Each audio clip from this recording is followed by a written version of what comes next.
Line saya putus-putus kah?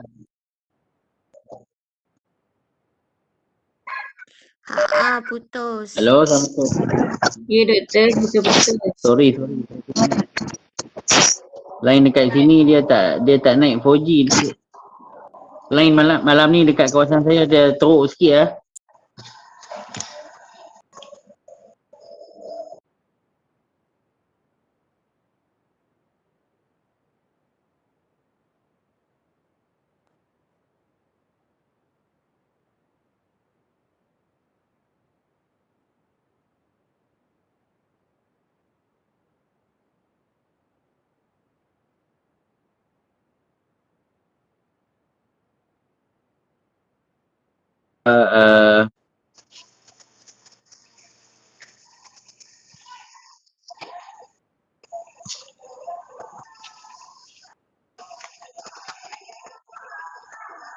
Tak jelas lah. Tadi masa doktor on camera dan jadi tak jelas tu. Dia tak boleh tengok muka saya kot. Okay lah, tak apa. Saya dah off kamera. Alright, untuk saya bagi tips lah, bukan kata soalan bocor ke apa. Untuk exam nanti, saya nak minta semua pelajar lah yang ada di dalam tahun 4 untuk melihat daripada segi apa itu tidak menghukum, apa itu penerimaan, apa itu keunikan individu dan juga apa itu kerahsiaan. Alright, jadi saya nak minta semua pelajar untuk study dan cuba faham dan juga cuba refresh balik lah apa yang saya tekankan berkenaan dengan nilai, apa itu etika dan apa itu professionalism. Jadi macam saya tekankan sebelum ni lah, dalam awal-awal kuliah itu, yang mana nilai ni kita tidak nampak, okay. And then daripada nilai itu juga akan terbentuknya etika yang kita boleh nampak dan kita boleh buat ukuran, and then akan terbentuklah daripada segi professionalism itu. Okay, jadi suka saya nak tekankan pada malam ni lah, sebagai pekerja sosial dan juga sebagai sekarang ni sebagai pelajar dalam bidang kerja sosial. Okay,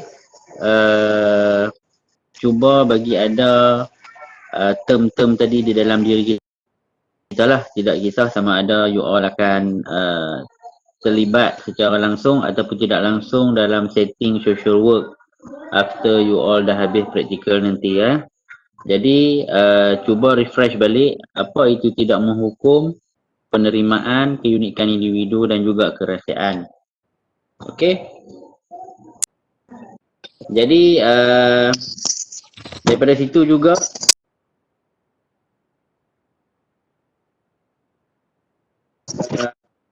you all untuk kita kata apa, sebagai pelajar di dalam bidang kerja sosial,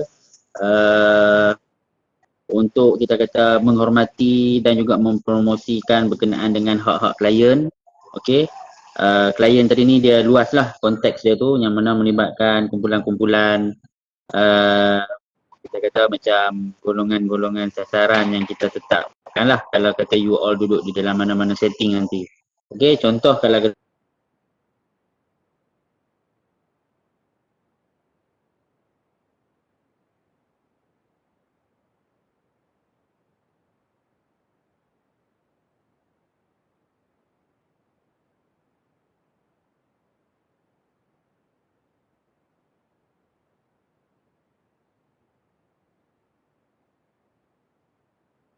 handle adalah klien-klien di dalam kita kata ruang dimensi pengguna dadah. Okey. Jadi dekat kenaan jenayah-jenayah yang dikaitkan dengan pengguna dadah.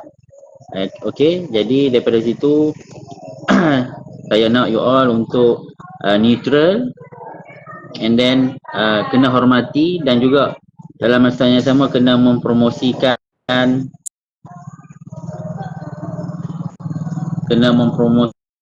daripada segi hak-hak klien yang di bawah kedayaan you all tu. Jadi daripada segi hak-hak klien itu adalah juga kita kata daripada segi penentuan nasib klien, and then kita kata membantu klien dalam usaha untuk dia orang ni ataupun mereka ni mengenal pasti dia orang punya masalah, dan dalam masa yang sama juga memperjelaskan matlamat klien kita tadi. Jadi kalau daripada statement yang saya tekankan ini, kiranya dia lebih kepada kita kata merujuk kepada aspek sebagai kita kata komitmen kita kepada klien lah. Okey. Jadi kalau kata you all duduk di dalam setting macam kita kata Kementerian Pembangunan Wanita, jadi dekat situ dia punya setting kepada klien adalah wanita, dalam tu juga kita kata dapat disalurkan ataupun kita kata dipromosikan kepada sistem sosial yang ada dalam kalangan wanita tersebut lah. Jadi isu-isu dalam kalangan wanita ni tadi ni banyak, salah satu dia kita kata macam ibu tunggal, and then mangsa penderahan, dan banyak lagi lah yang lain-lain yang mana you all kena mengenal pasti apa yang perlu diketengahkan dalam membantu dia orang ni. Okey.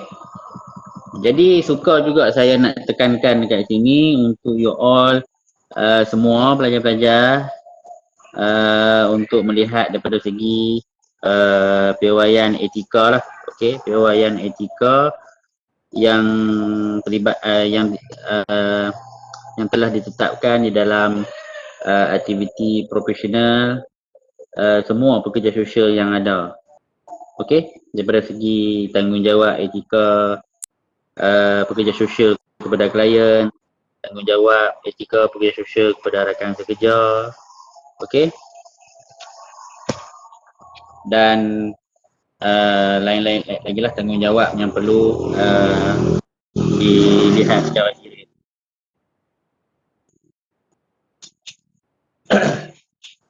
Setakat ni dapat dengar ke?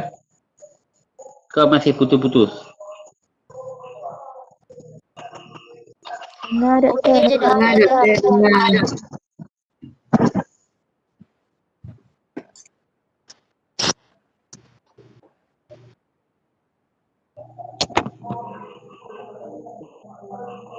Okey.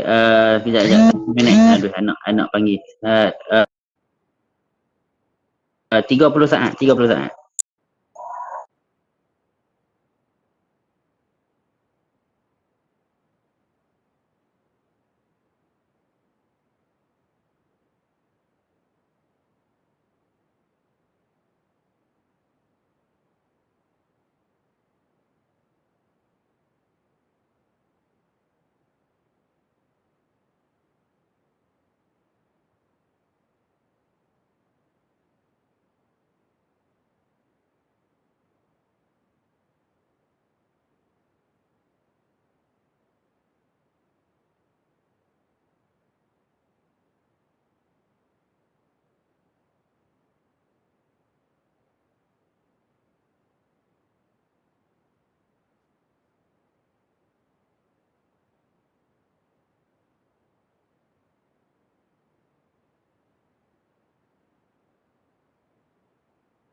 Okey, uh, jadi selain daripada itu juga suka saya nak tekankan berkenaan dengan apa tu etika yang perlu you implementkan,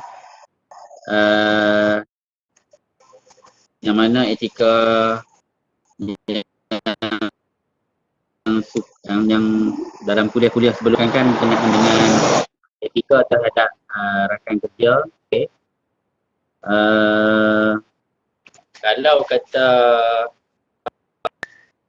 kenaan dengan perundingan dalam etika terhadap rakan kerja ni, kita kena tengok balik yang mana kita perlu, yang mana kita just macam nasihat, cakap nasihat, yang mana yang kita perlu kita kata sebagai macam sebagai rakan sekerja lah. Okay.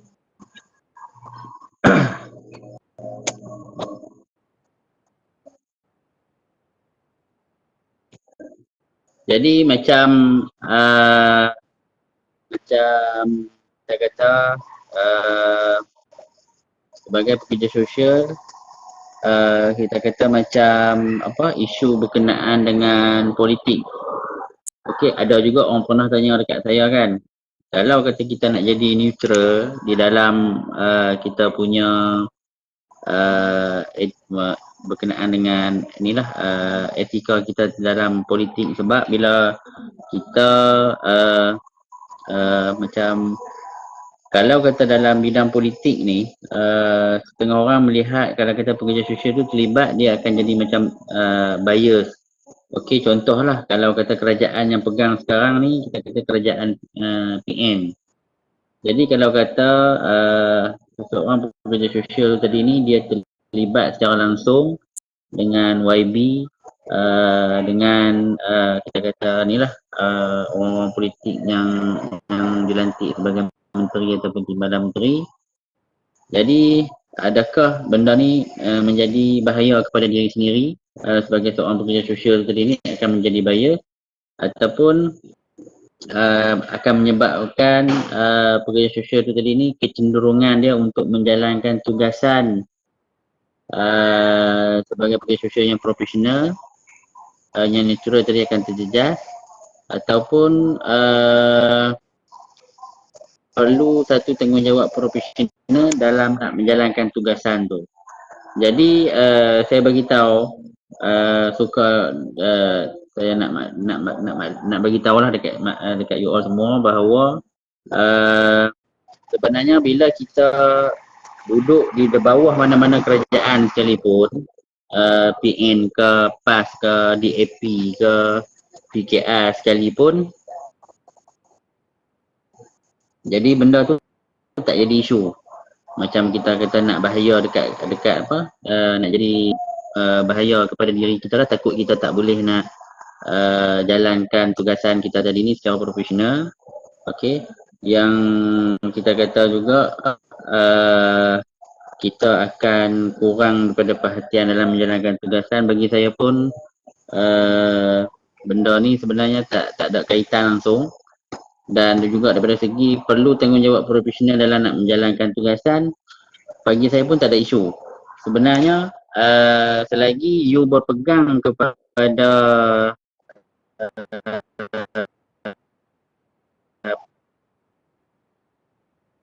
profesional, you masuklah kepada mana-mana setting politik, tapi bukan atas kepentingan semata-mata, tapi untuk nak menjalankan tugas you, okey, nak salurkan maklumat, nak salurkan kita kata bantuan, input kepada orang politik, untuk orang politik tadi untuk buka mata, okey, berkenaan dengan isu-isu yang dialami oleh pihak komuniti ataupun individu. Jadi benda tu tak ada isu lah kata nak bahaya kepada diri sendiri sebagai pekerja sosial. Nak dalam masa yang sama juga akan kurang perhatian dalam menjalankan tugasan, bagi saya pun tak ada isu.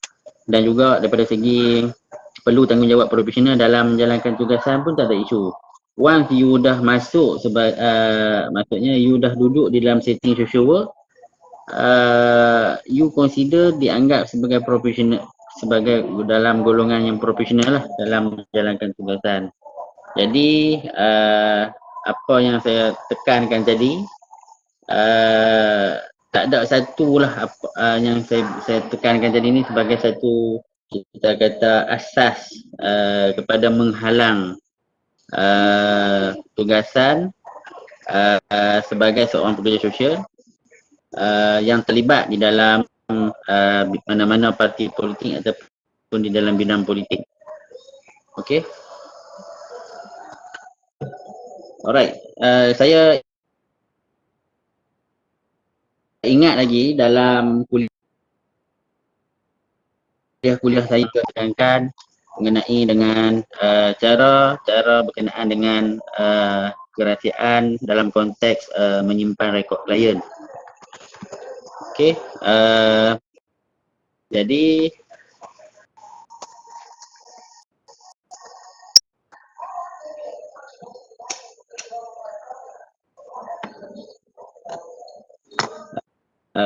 pelajar-pelajar boleh jugalah untuk nak melihat daripada segi apa nama tu,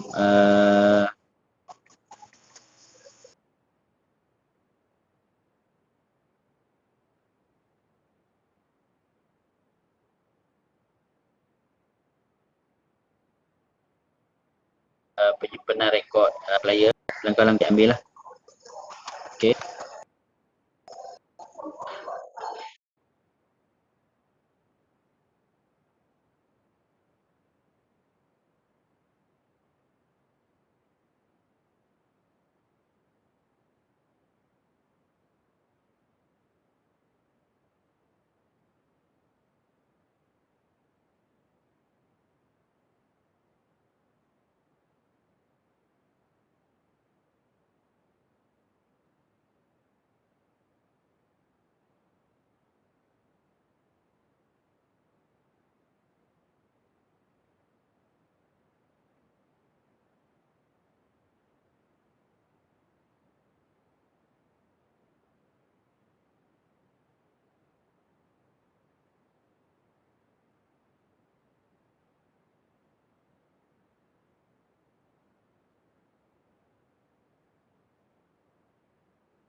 Hello, Assalamualaikum. Dengar tak?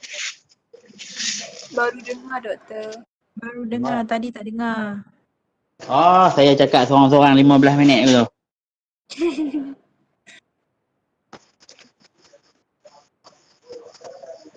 Aduh. Telefon lain malam ni teruk.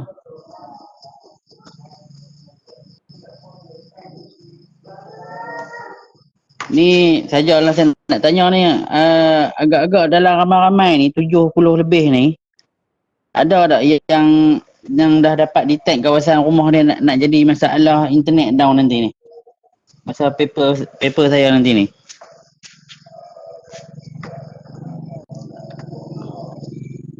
Oh, saya okey doktor. Itulah saya pun Kalau doktor suruh dia orang PM boleh. Maknanya sebab kalau kat sini tak semua ada. dia macam ni, kalau kata pada hari exam tu nanti jadi masalah,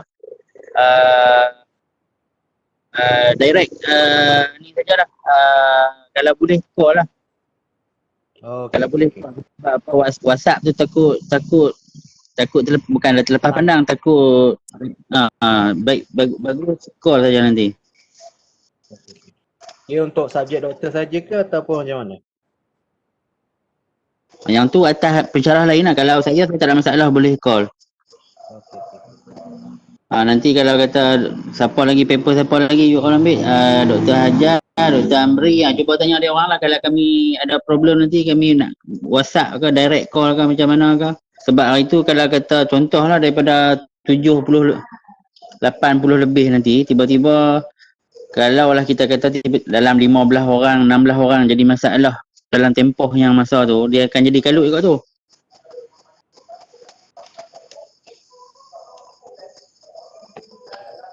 Faham.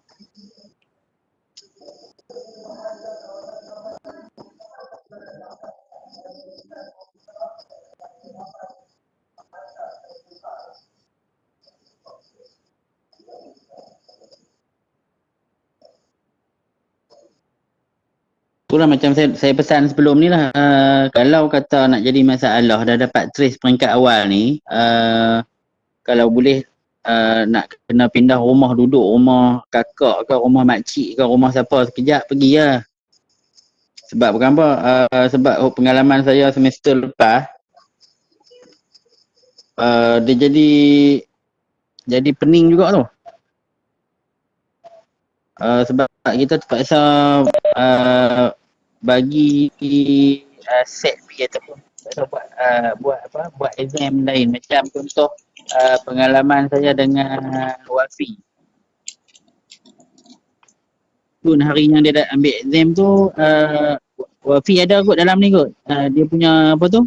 Dia ada jawab exam dekat area rumah pak cik dia dekat Pekan Betung tu. Dia pada hari yang sama juga apa nama ni, elektrik terputus.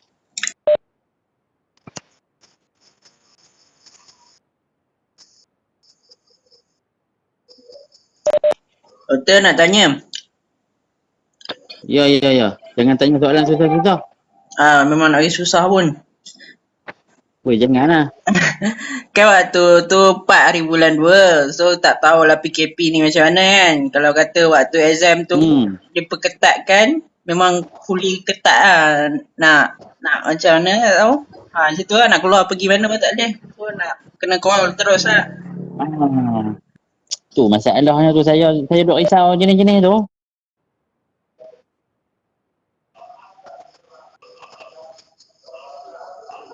Macam mana? Itulah saya kata, kalau kata yang mana pelajar-pelajar yang dah dapat trace dah masalah signal dia sekejap-sekejap loose macam saya ni. Macam mana? Itulah saya pun susah nak cakap. Sebab Tak boleh buat surat kalau jadi macam tu. Buat surat tunjuk dekat polis ke? Tak boleh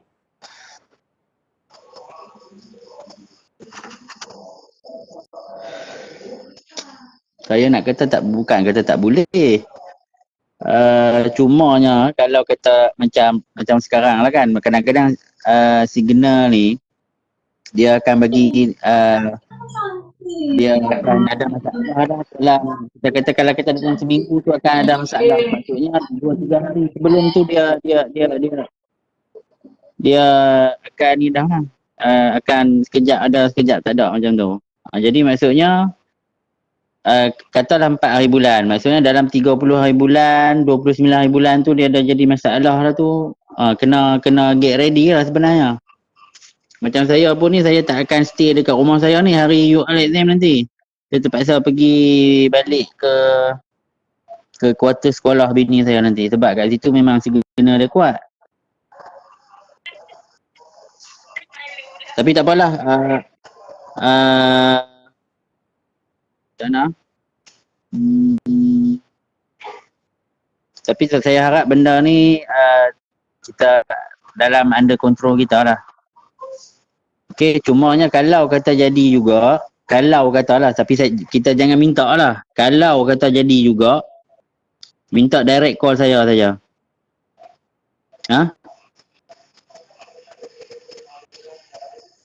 Doktor Sebab saya bagi tambahan masa ke? Macam mana? Kalau tambahan masa ni, dia akan jadi masalah sebenarnya. Sebab dia macam hari yang sama tu, contohlah kalau kita kata 78 orang, 78 orang, kelas UOL berapa orang lah? 88 orang lah kita kata. And then tiba-tiba dalam 10 orang jadi masalah, maksudnya 70 orang saja yang boleh yang masih okey. Jadi 10 orang tu tadi, kalau kata kita bagi tambahan masa, contohlah tambahan masa setengah jam, disebabkan you all delay signal tadi dalam setengah jam. Jadi saya rasa itulah akan jadi isu kot. Tapi tak apalah, apa-apa pun pada hari exam tu nanti just direct call saya dulu. Saya akan tengoklah jumlah berapa orang yang ada masalah. Kalau kata dia delay signal sampai sejam, memang terpaksa bagi tambahan masa ataupun terpaksa bagi set B macam tu. Okey. Satu lagi, masa exam ni nanti jangan tanya dekat kawan tau soalan nombor 1 apa dia, soalan nombor 10 jawapan dia apa dia, jangan tanya. Sebab meniru adalah satu kesalahan. Tak gurau ya. Sebab soalan tu dia tak sama kedudukan dia. Okey? Boleh ke? Boleh. Berapa soalan doktor? Boleh doktor. Satgi contohlah, satgi apa nama, Amirul tanya dekat dekat Nazmi, oi soalan nombor 12 jawapan apa? Jenuh. Satgi Nazmi kata B, dia tulis B. Padahal soalan nombor 12 dia adalah soalan nombor 48 Nazmi. 80 soalan saja, insya-Allah. 2 jam. Saya bagi 2 jam 15 minit. Okey doktor. Tak apa, jangan stres-stres lah. Tak payah stres-stres. Ni dunia ya. Cumanya ada kesempatan lagi lah untuk you all nak study. Tapi saya punya konsep untuk paper saya ni, macam saya bagi tahu sebelum ni lah, faham apa itu nilai etika kerahsiaan apa semua, and then daripada segi soalan-soalan yang bersifat statement, baca bagi faham. Kalau kata tak faham juga, jangan delay masa dekat situ sampai 3 minit 4 minit. Sebab pecahan untuk satu soalan lebih kurang 1 minit lebih saja. 1 minit berapa puluh saat macam tu saja. Okey? Maksudnya skip, tumpukan pada soalan lain. Sebab daripada 80 soalan tu 40 soalan yang bukanlah kata mudah, tapi kita you all boleh fikir secara waras, secara logik dan secara kita kata nilai. Sebagai pengajar sosial tadi, insya-Allah boleh jawab. Ada jugalah soalan-soalan yang memang stick kepada kenyataan ataupun daripada segi kod etika tu sendiri memang tak boleh kita ni lah, maksudnya kena tengok betul-betul lah. Dan ada juga soalan-soalan yang berbentuk kebat dan ada juga soalan-soalan yang berbentuk mengelirukan. Cumanya kena baca bagi faham baru jawab yang soalan mengelirukan tu.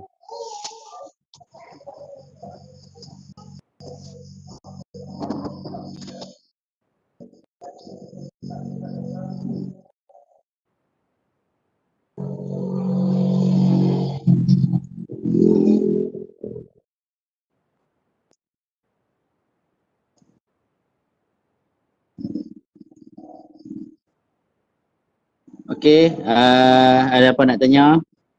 Sambil-sambil kita ni. Doktor nak tanya. Boleh cik. Apa dia? Okay, soalan 80 soalan kan. Jadi semua tu 80 dia based on nota yang doktor bagi ataupun dia ada daripada bahan-bahan luar. Maksudnya kena baca bacaan luar. Okey, terima kasih kepada yang bertanya. Alright, saya sebelum ni saya ada tekankan juga dah berkenaan dengan saya punya soalan-soalan exam. Lebih kurang 50% datang daripada nota dan juga kuliah yang kita buat. 30% ataupun 25% macam tu daripada apa yang saya sharing yang tidak ada di dalam nota. Okay, tapi saya sharing di dalam kuliah lah. And then the rest apa yang you nilai yang ada dekat teori you daripada segi nilai-nilai kemanusiaan dalam konteks hak-hak asasi manusia tu tadi. Okay.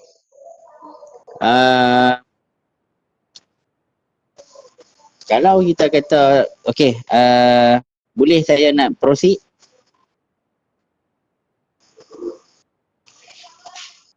Ataupun ada lagi soalan? Kalau ada lagi soalan, saya nak nak berkenaan yang buku tinggal lagi 5 minit nah. Rafiki sound dah 5 minit lagi. Okey, berkenaan dengan buku tesis, tak apa buku tesis nantilah kita sembang. Saya nak share sikit berkenaan dengan integrity profession. Okey. Integrity profession untuk pekerja sosial ni macam saya tekankan sebelum ni, saya dah bagi tahu dah minggu lepas ke 2 minggu lepas berkenaan dengan integrity. Jadi saya nak tekankan lagi malam ni. Kalau boleh nak salin-salin lah. Okey. Integrity profession nombor 1, pekerja sosial harus melindungi, meningkatkan dan meningkatkan integrity profession melalui kajian dan penyelidikan yang sesuai, perbincangan aktif dan kritikan yang bertanggungjawab terhadap profesion. Okay. And then yang kedua, pekerja sosial harus berusaha ke arah penyelenggaraan dan promosi taraf amalan yang tinggi. Yang ketiga, pekerja sosial harus menyumbang kepakaran masa dan profesional kepada aktiviti yang menggalakkan penghormatan terhadap nilai, integriti dan kecekapan profesion kerja sosial. Dan yang keempat, pekerja sosial harus menyumbang kepada asas pengetahuan kerja sosial dan berkongsi dengan rakan-rakan sekerja yang ada. Okey.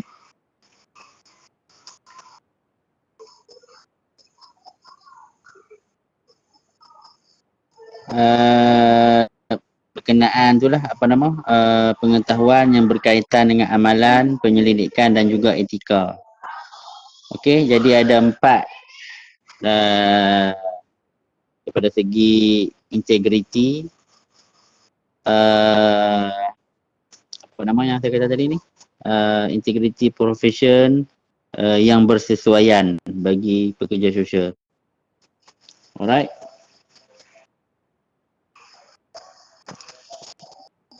Kena ingat tu, yang tu berkenaan dengan integriti profession sebagai pekerja sosial. Alright. Tapi nombor 5 tak dapat. Nombor 5. Nombor 5. Saya sebut Tadi ke nombor 4? saya sebut 4 cik. Hang ni ganas sungguh pergi sampai nombor 5. Sorry. Boleh cakap 4 je, lebih daripada 5 tak boleh.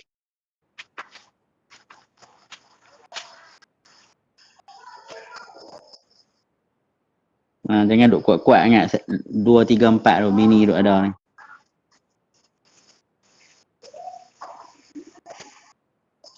Alright. Miro ada berapa minit? Miro 2 minit lagi ke? Lagi dah minit lagi banyak nak share lah.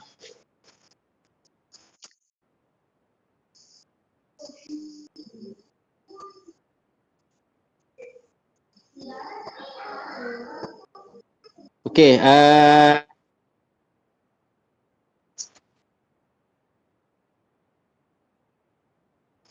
yang macam saya sentuh tadi ni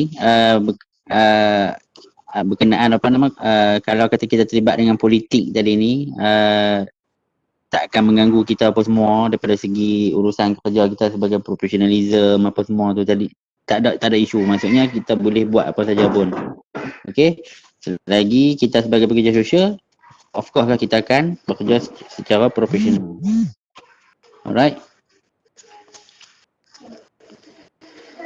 Okey,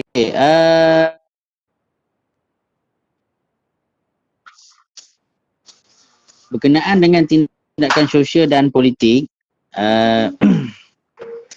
pekerja sosial kalau kita tengok dia harus terlibat dalam tindakan sosial dan politik yang bertujuan untuk memastikan semua orang mempunyai akses yang sama kepada sumber. Okey, berkenaan dengan tindakan sosial dan politik, suka saya nak tekankan bahawa pekerja sosial sebenarnya harus terlibat dalam tindakan sosial politik yang bertujuan untuk memastikan semua orang mempunyai akses yang sama kepada sumber pekerjaan, perkhidmatan dan peluang yang mereka perlukan untuk memenuhi keperluan asas. And then yang kedua, pekerja sosial perlu bertindak untuk memperluaskan pilihan dan peluang untuk semua orang dengan perhatian khusus untuk orang dan juga kumpulan yang terdedah, tertindas dan yang okay. And then yang ketiga, dalam konteks tindakan sosial dan politik tadi, pekerja sosial harus mempromosikan dasar dan amalan yang menunjukkan penghormatan terhadap perbezaan, menyokong perkembangan pengetahuan dan sumber budaya, menyokong program dan institusi yang menunjukkan kecekapan budaya dan mempromosikan dasar-dasar yang melindungi hak dan mengesahkan kesetaraan dan keadilan sosial untuk semua orang. Jangan kucing tu. Dia masa kucing boleh pergi sini? Jangan kacau dia. Tak, dia tak kacau je. Tiba-tiba dia pergi sini. Ui, apa kucing tadi nak minum susu bapak? Jangan kacau dia. Dia tak kacau. Dekat dalam ni masih ada susu lagi. Bagi jelas kucing. Seorang dah tak minum. Mimi!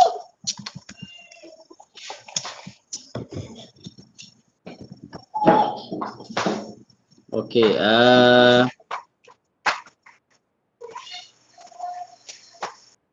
kalau dalam konteks di Malaysia, berkenaan dengan kompetensi, suka juga saya nak tekankan bahawa dalam semua bidang praktis, tambah-tambah lagi praktis untuk kerja sosial akan Bapak, boleh tak jadikan ni cawan? ikut sukalah, buatlah cawan ke.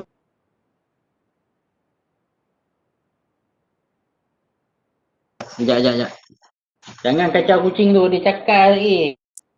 Tuang susu tu tepi sana, buang bekas.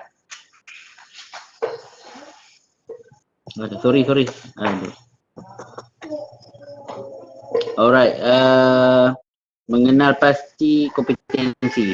Okey, dalam praktis kerja sosial ni, beberapa kelebihan yang penting daripada kerajaan lah. bukan daripada kerajaan. Maksudnya kelebihan-kelebihan yang penting kepada kerajaan, pertubuhan, komuniti dan pengamal dekat Malaysia ni, kita boleh pecahkan kepada beberapa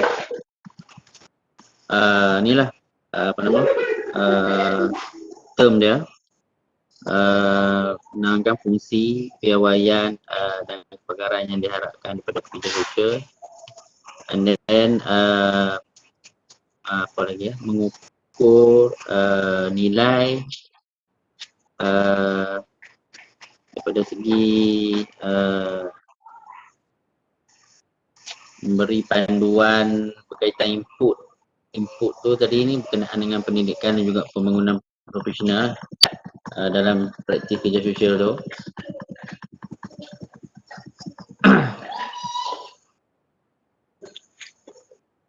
And then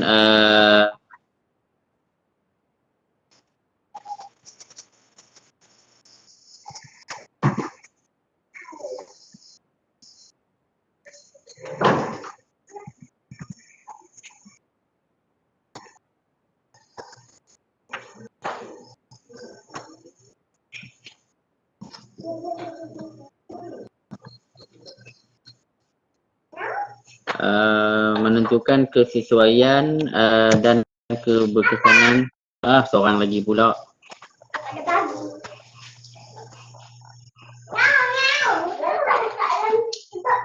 Sekejap lah. 15 saat. Nia. Jangan kejar kucing tu cakar nanti. Main kat bawah. Main tengok sini, main tengok ni. Nah.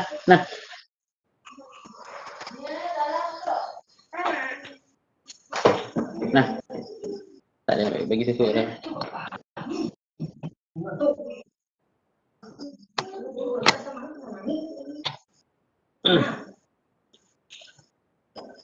Dah. Bye-bye. Bye-bye.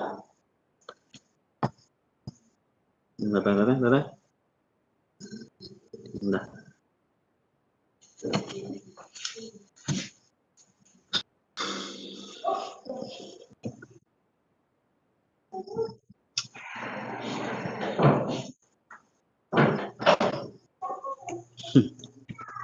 Sorry guys.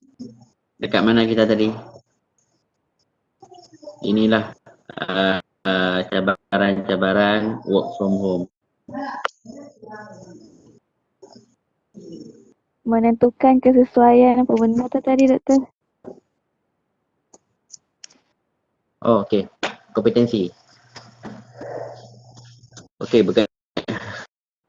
Saya ulang balik. Kompetensi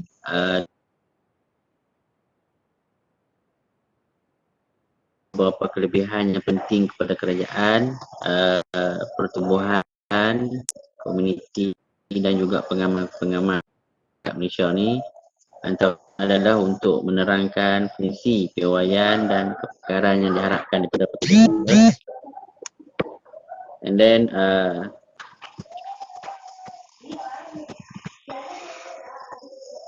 mengukur nilai segala usaha kerja yang dilakukan oleh pekerja sosial dan juga menentukan kesesuaian dan keberkesanan hasil kerja berhubung dengan keperluan individu, masyarakat dalam menyediakan satu peraturan untuk diri, profesion dan juga masyarakat mengenai kerja sosial tu. Okey. Jadi ada berapa yang ni ya? Ada 3, ada 2 lah. Maksudnya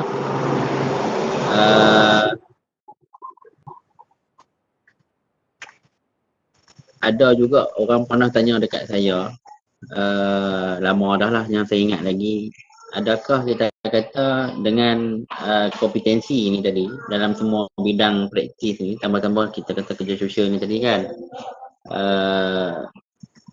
boleh tak dijadikan sebagai, kita kata dijadikan sebagai satu input dalam konteks pendidikan dan pembangunan profesional yang diperlukan untuk menjalankan tugas selepas mendapat ijazah.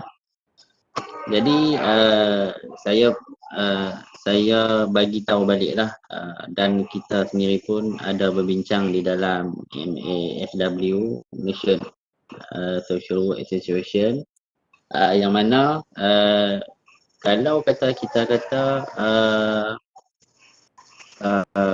nak dijadikan sebagai panduan berkaitan dengan input berkenaan dengan pendidikan dan pembangunan profesional yang diperlukan untuk menjalankan tugas selepas mendapat ijazah, maksudnya macam mana, daripada segi kita kata macam input tadi ni ataupun ilmu-ilmu yang kita dapat tadi ni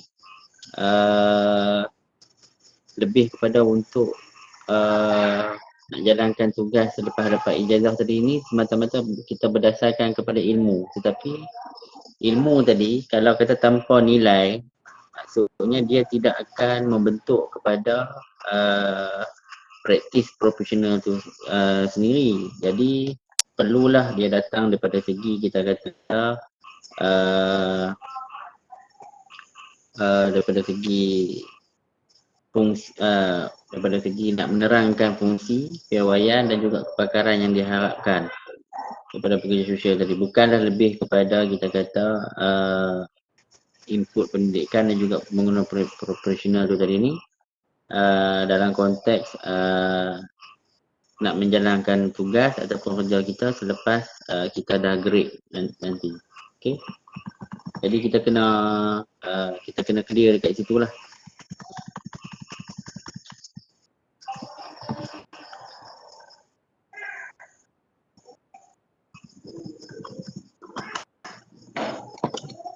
Alright, setakat ni ada apa-apa soalan kah yang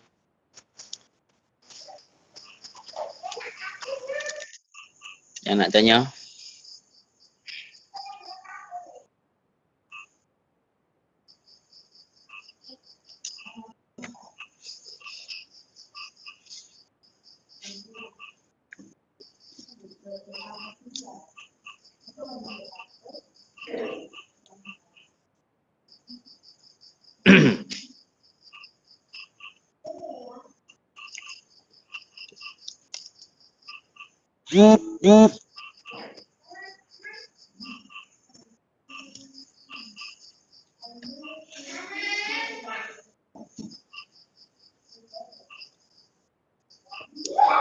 Tak ada soalan. Alright, kalau tak ada soalan, kita tengok, kita sentuh sedikit lah berkenaan dengan piawaian, etika yang berkait dengan aktiviti profesional semua pekerja sosial yang ada. Okay.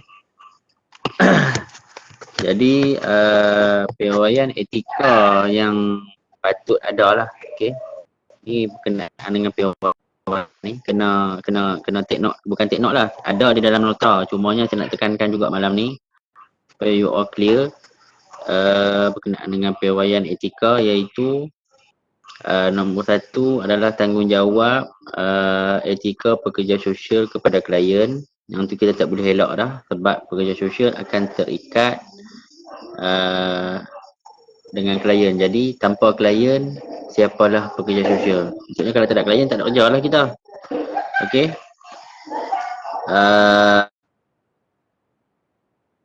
Tanggungjawab etika pekerja sosial kepada rakan sekerja.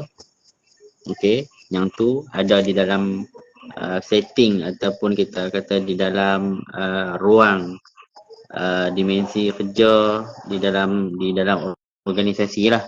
Okey. And then tanggungjawab etika pekerja sosial dalam pengaturan praktik. Dan yang keempat, tanggungjawab etika pekerja sosial sebagai seorang yang profesional. Clear? Maksudnya kalau kata you all habis belajar sekalipun,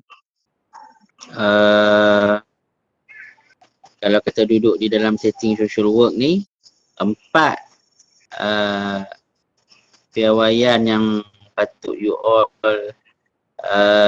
kita kata tadi ni perlu diingati selalulah. Okey, perlu dibawa di dalam kita kata diri kita tu. Yang pertama saya nak ulang, piawaian etika tadi adalah berkait dengan aktiviti profesional semua pekerja sosial berkenaan dengan satu, tanggungjawab etika profesional kepada klien. Yang kedua, tanggungjawab etika pekerja sosial kepada rakan sekerja. Ketiga, tanggungjawab etika pekerja sosial dalam pengaturan praktis ataupun praktik.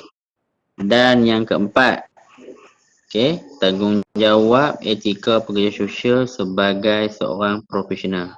Itu kena ingat selalu dan perlu ada. Dan kalau kita fikir cara logik pun, pekerja sosial, dia punya kita kata sumber untuk nak mewujudkan proses intervensi, perlu ada klien. Yang kedua, di dalam setting organisasi, kita perlu ada rakan sekerja. And then, bila kita nak menjalankan proses intervensi itu pula, kita perlu faham dalam konteks pengaturan praktik ataupun praktis kita tu. Dan bila dah kita jalankan intervensi itu sampailah penamatan punya proses, kita kena buat dia ataupun kita perlu bertanggungjawab dalam konteks kita ni adalah seorang yang profesional. Okey.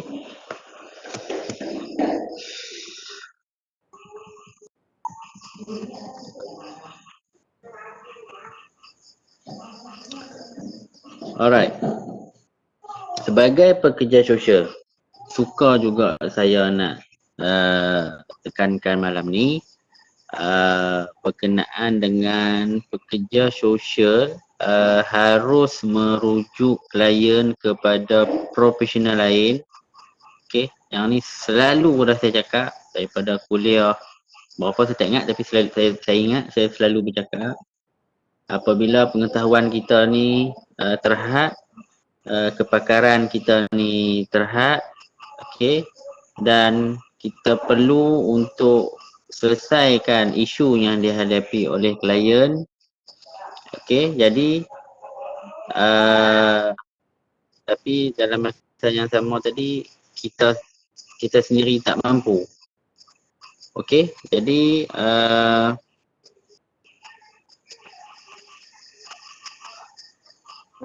bagi konteks ini ataupun kita kata situasi ini,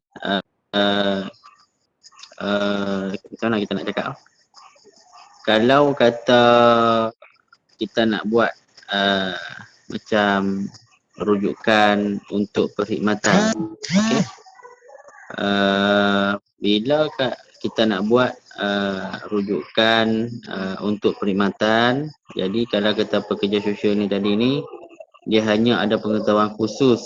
Kita ambil satu situasi macam pekerja sosial di dalam setting drug user, macam harm reduction lah, program macam di bawah setting pengurangan risiko. Kalau kata dia kurang pengetahuan berkenaan dengan dada, penyakit bawaan darah, okay, STI, STD apa semua tu, and then berkenaan dengan metadon, dengan undang-undang yang ada di dalam AADK berkenaan dengan CCSC dan juga CCRC.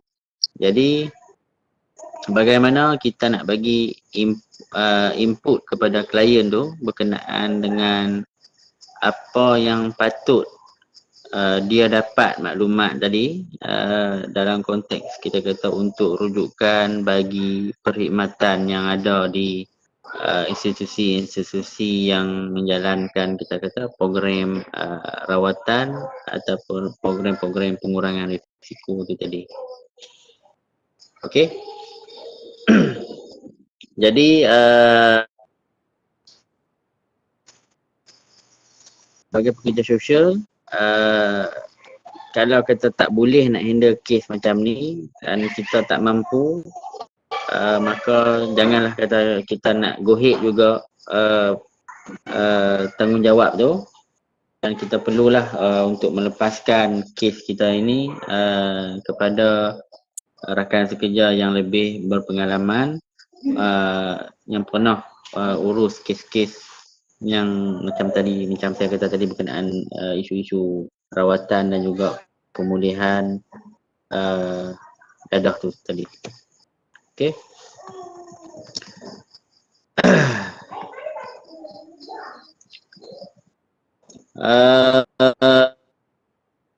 Doktor, Ada. Ya, ada tak putus-putus kan? masuk berkaitan dengan HIV?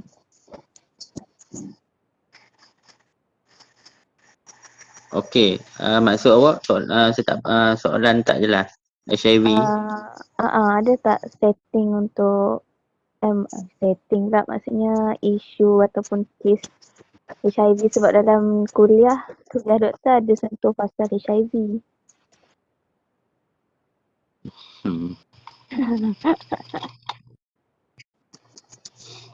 Oh, bagus dah ni.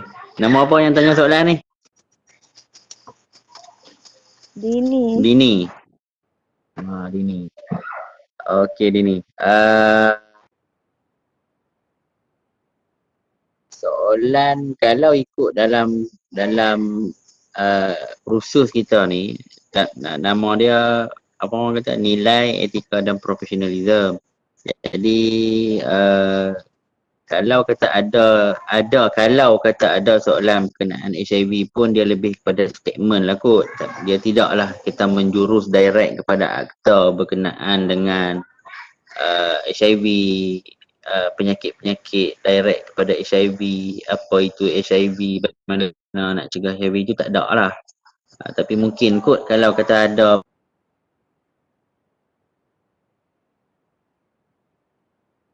nilai etika profesionalism ataupun kita kata dari segi konsep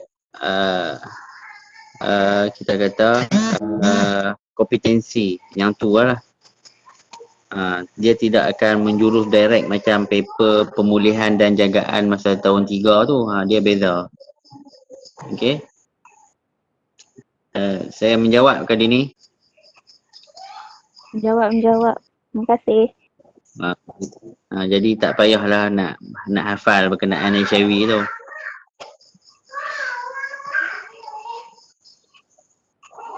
Okey, saya minta lagi dalam 6 minit, 10.30 boleh ikutlah, kita rehat nak. Sebab saya rasa letih sangatlah ni daripada pukul 5.30 hari ni. Sebab tadi saya terpaksa hantar wife dengan anak yang sulung tadi ke kuartus sekolah. Lepas tu patah balik ke rumah. Lepas tu pergi ambil pula, patah balik pula. Lepas tu pergi pula hantar orang kerja ke kawasan sekolah ni. Okey,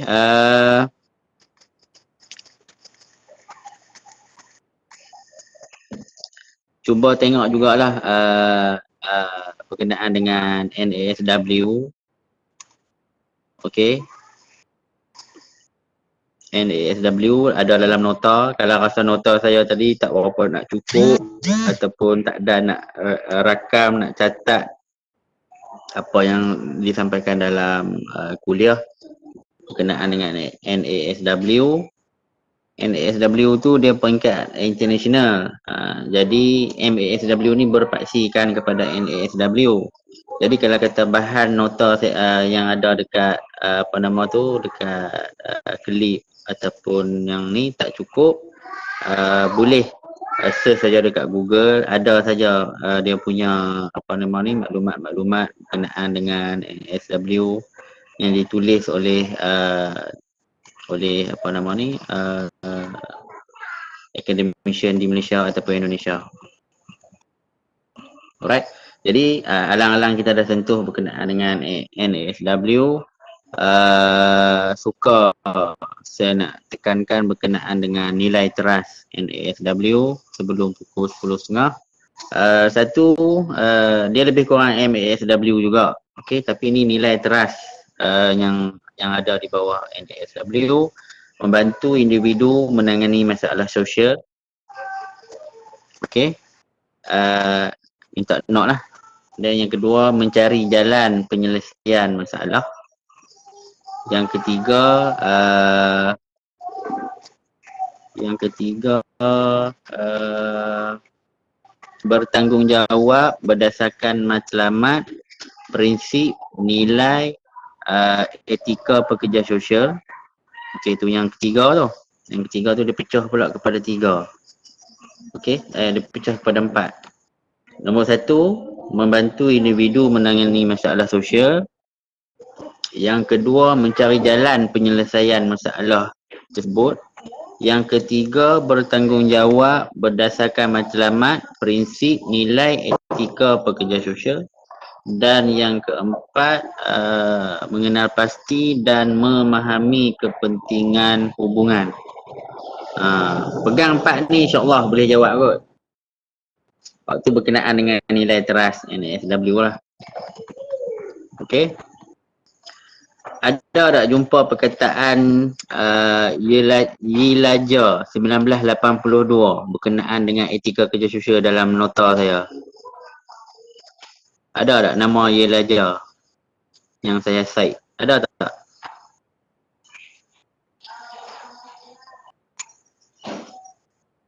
Hello?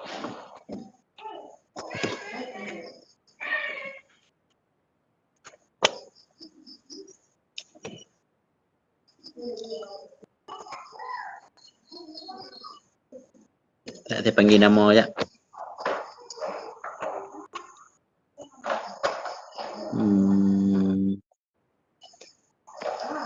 Alif. Assalamualaikum Alif.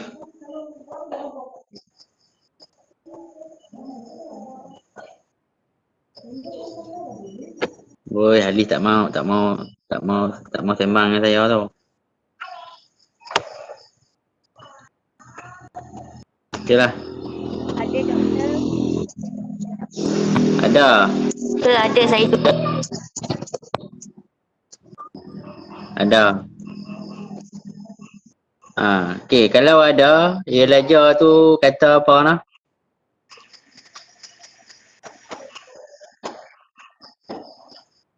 Okey, dekat kuliah 6 Yilaja 1982. Okey, Yilaja cakap banyaklah citation yang dibuat atas nama Yilaja 1982 berkenaan dengan etika kerja sosial. Jadi antara yang famous di cite oleh academician daripada Yilaja ni adalah Yilaja ada bagi tahu kod etika memaparkan pengharapan yang harus dilakukan oleh profesional. Tu dia punya ayat yang selalu kita jumpa lah. Yang kalau kata Yilaja ni, dia kata kod etika memaparkan pengharapan yang harus dilakukan oleh profesional. Nur Syazana cakap betul. Yang tu saya ingat. Saya ingat sikit-sikit lagi dia punya tu. Tapi yang saya ingat ayat dia kod etika tadi ni dia memaparkan pengharapan yang harus dilakukan oleh profesional. Okey. Jadi apa yang cuba nak disampaikan oleh Yilaja tu tadi ni? Memaparkan pengharapan yang harus dilakukan oleh profesional. Dia terikat dengan klien lah. Jadi klien tadi ni orang ada masalah. Jadi bila orang yang ada masalah ni, kita kenalah menunjukkan dekat dia bahawa adanya harapan kepada masalah dia tadi ni untuk diselesaikan. Okey. Jadi untuk menutup dah dekat 10.30 dah pun saya Nizam 2021 ingin menekankan berkenaan dengan etika kerja sosial yang saya sendiri punya, bahawa pengharapan yang harus dilakukan oleh pelajar-pelajar bidang kerja sosial adalah untuk menjiwai nilai-nilai kemanusiaan, nilai-nilai yang kita kata bersifat murni, nilai-nilai yang bersifat hak-hak asasi, walaupun hak-hak asasi tadi kita melihat agak melampaui batas, tetapi kita perlu selalu hadam dia elok-elok, okey, berkenaan dengan hak-hak asasi itu tadi. Selagi dia tidak, kita kata, memesong akidah kita sebagai orang Islam, ataupun orang yang beragama lain, maka kita bolehlah kita kata menjiwai ataupun empati kepada kehendak-kehendak klien-klien yang kita kata tadi, mungkinlah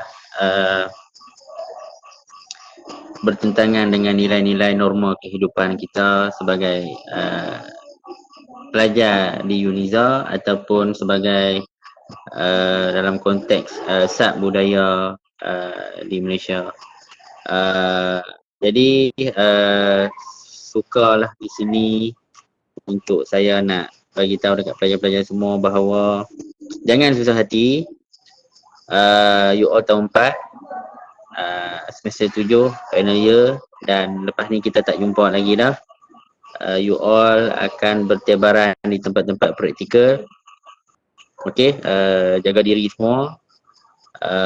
Jawab soalan elok. Kalau ni rasa stres, jangan gelabah. Soalan 80 soalan. Kalau rasa panjang sangat, nak kena fikir, skip, jawab dulu soalan-soalan lain sebab banyak juga soalan mudah. Soalan direct to the point. Soalan yang susah-susah tinggal. Bukan tinggal tak jawab, tinggal dulu and then nanti barulah review balik. InsyaAllah kita akan berjumpa lagi secara online pada 4 hari bulan. Kalau bagi siapa yang ada masalah coverage, jangan, kalau boleh tu kalau dia nak WhatsApp dulu untuk first boleh. Kalau kata saya tak jawab dalam masa 1 minit ataupun 2 minit, terus call. Okay, all the best. Daripada 80 soalan tu hanya 40 markah saja. Janganlah anggap ini penamatan kepada tak apalah, saya tak mahu cakap yang bukan-bukan. Selamat semua. InsyaAllah kita jumpa secara fizikal kalau ada rezeki masa you all convo nanti. Sebab penyediaan praktikal saya tak sure ada tak ada lagi ni dengan keadaan COVID ni. Okey, baik. Ada apa-apa soalan? Minta kita nak on kamera ke tak nak on, ikut sukalah. Minta lah siapa yang rasa ready untuk nak buka kamera, minta Amirul ambil gambar untuk buat pembuktian bagi minggu last. Bukan minggu last ni minggu study week tak? Ke minggu last lah ke ataupun minggu study week ni? Minggu last. Minggu last. Ambil lah gambar kenangan minggu last. Nampak nama pun jadilah kalau tak nampak muka. Last. Okay. Mirul, tolong ambil gambar Mirul. Kamera ready. So, 1, 2, 3. Sekejap. Mirul, apa siapa? Tengok muka hang macam gemuk hang Mirul. Apa dia? Muka hang berisi je apa?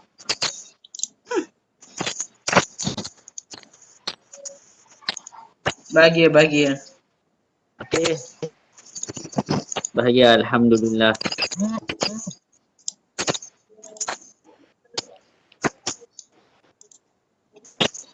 Lagi nak banyak lagi nak kena snack. Sekejap. Habis dah. Tak apa. Take time. Okey. Kita jumpa lagi. Terima kasih doktor. Terima kasih doktor. Ya, jumpa. Terima kasih doktor. Terima kasih, doktor. Take care. Bye, doktor. Ya, sama-sama. Take care.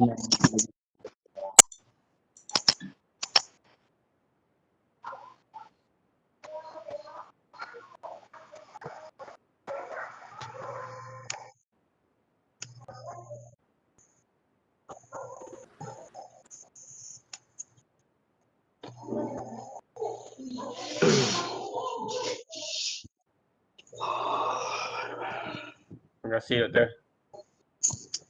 Okey, siapa? Bat tadi. Terima kasih doktor. Bat, sihat Bat? Terima kasih doktor. Ya, sama. Assalamualaikum.